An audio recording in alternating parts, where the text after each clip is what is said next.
The commandment for Dekalog 5 is "You shall not kill." Dekalog 5 was one of 2 episodes of Dekalog to be turned into a feature-length film. The other episode to receive the theatrical treatment was Dekalog 6. That's not to say that they're alike. Far from it, actually.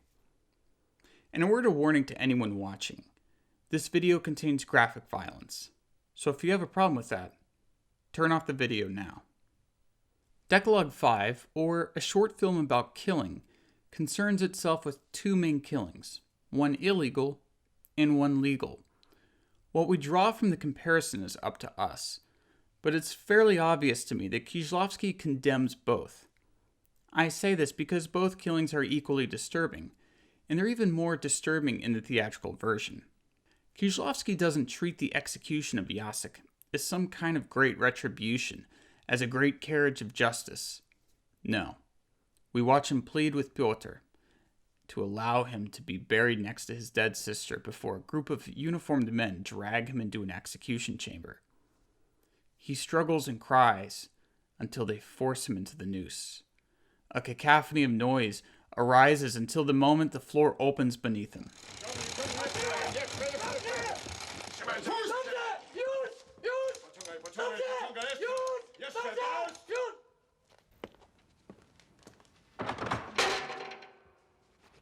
Now let's look at the killing of the taxi driver. Jacek first strangles the driver with rope, but that doesn't kill him. The driver starts honking on the horn for help, but there's no one to hear him. The only person who could have possibly heard passed by on a bike just a minute previously, and didn't seem too interested in them at all. Jacek beats away the taxi driver's arm, and then he beats him in the head. But the bloodied face scares him, so he wraps a cloth around the taxi driver's head and drives him to the lake, where he drags his body out of the car to the lakeside and smashes his head with a stone. Before dying, the taxi driver cries out about his wife, and Jacek at this point seems to act out of fear. It's a small shot, but an interesting one nonetheless, that shows Jacek pumping himself up before delivering the killing blow. Maybe he didn't want to kill the driver, but he thought that he couldn't turn back now. After the murder, Jacek eats the second half of the driver's sandwich. The driver fed the first half of the sandwich to another stray dog. The killings mirror each other pretty obviously. They both use rope as a means to kill, and both people have their heads covered in cloths. Adding to that, their last moments and pleas are of their family members, with the taxi driver speaking about his wife, and Jacek speaking about his mother. So those are the 2 killings for you. Is that the whole episode? Far from it. But before I go back into story elements, I need to address the style. Dekalog 5 sticks out like a sore thumb from the other episodes in the series. For one, cinematographer Slavomir Idziak, excuse me if I pronounce that incorrectly, makes heavy use of color and ND filters. The whole film looks yellow and green, and partial NDs block out parts of the frame. The images are uneven, lighter on one side than on the other. Sometimes parts of the frame are completely black. In some cases, it helps to focus the attention of the viewer. Like when Jacek walks down the street and all we really see is his head, it's showing that Jacek is completely isolated in the city and that he has tunnel vision about what he intends to do. But without analyzing each use of these filters, I can say that the overall feeling from these is a feeling of sickness, dread, uneasiness, and resentment. The green-yellow color scheme works in opposition to the same color scheme in Kieślowski's later film, The Double Life of Veronique. Whereas in that film, the yellow-green look gives it a feeling of a heightened reality and accentuates the beauty of the film. The same color grading in Dekalog 5, or a similar color grading I should say, simulates Jacek's worldview. Warsaw through this lens is sickly. There is hardly any color in Jacek's world. So, whereas I describe the look of The Double Life of Veronique as golden, I'd call Dekalog 5 jaundiced. Adding on to this idea that we're looking at the world through Jacek's eyes, or at least through a lens sympathetic to his worldview, the lead up to the murder is an exercise in misanthropy. In the television version, Kieślowski shows the parallel stories of Jacek and the taxi driver as they wander around the streets during the day of the murder. The taxi driver acts like a bore, hitting on a girl and offering her a ride after a pregnant Dorota and Andre make known to him that they're waiting for him to pick them up. He honks his horn so that a dog walker loses control of his dogs. He also peels away from a man helping a drunk man get a ride home.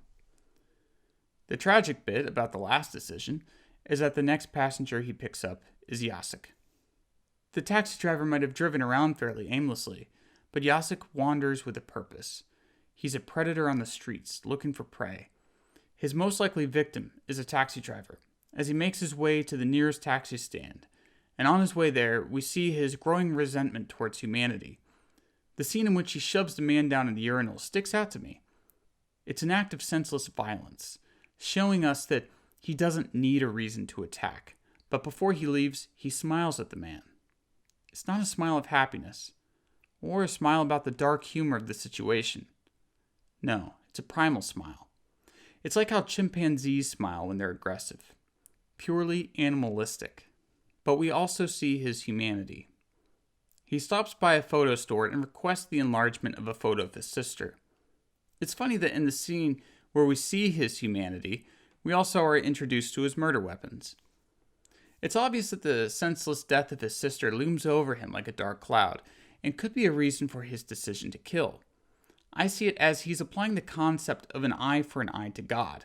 God took away his sister, so now he'll take away someone else in revenge. Before I go down that thread, I want to point out one last thing. Jacek asks the photo store worker if you can tell if a person is dead or alive by their photograph, to which she replies that someone has been pulling his leg. I don't know if this was intentional, but the phrase pulling your leg comes from hanging, where people would pull and break people's legs who were hanging from a noose in order to speed up their death. Okay, back to that other thread. So if Jacek kills the taxi driver in retribution for his sister, and the state kills Jacek in retribution for the taxi driver, where does that leave us? It's bleak, for sure. Kieślowski seems to show the world as being in a state of an endless cycle of violence. Maybe he's right. Piotr, the lawyer, says that he doesn't believe the punishment deters other criminals, capital punishment in particular. Piotr fights to end the cycle, but he was playing in a rigged game. There was no way that he could win. Once they found Jacek guilty, he was fated to die. Yeah, Kieślowski and fate. I'm going to talk about it again.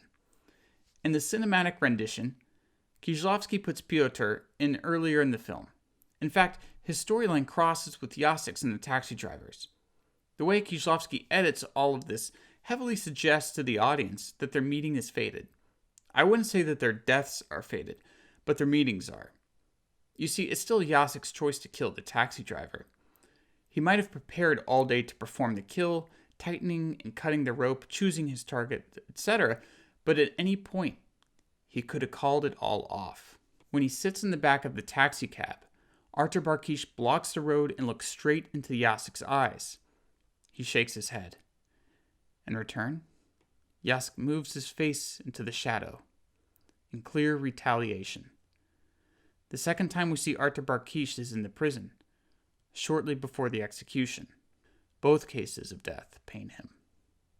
So although Piotr gave an eloquent speech against capital punishment, once Jacek decided to murder, he sealed his own fate. Not even the best lawyer could save him.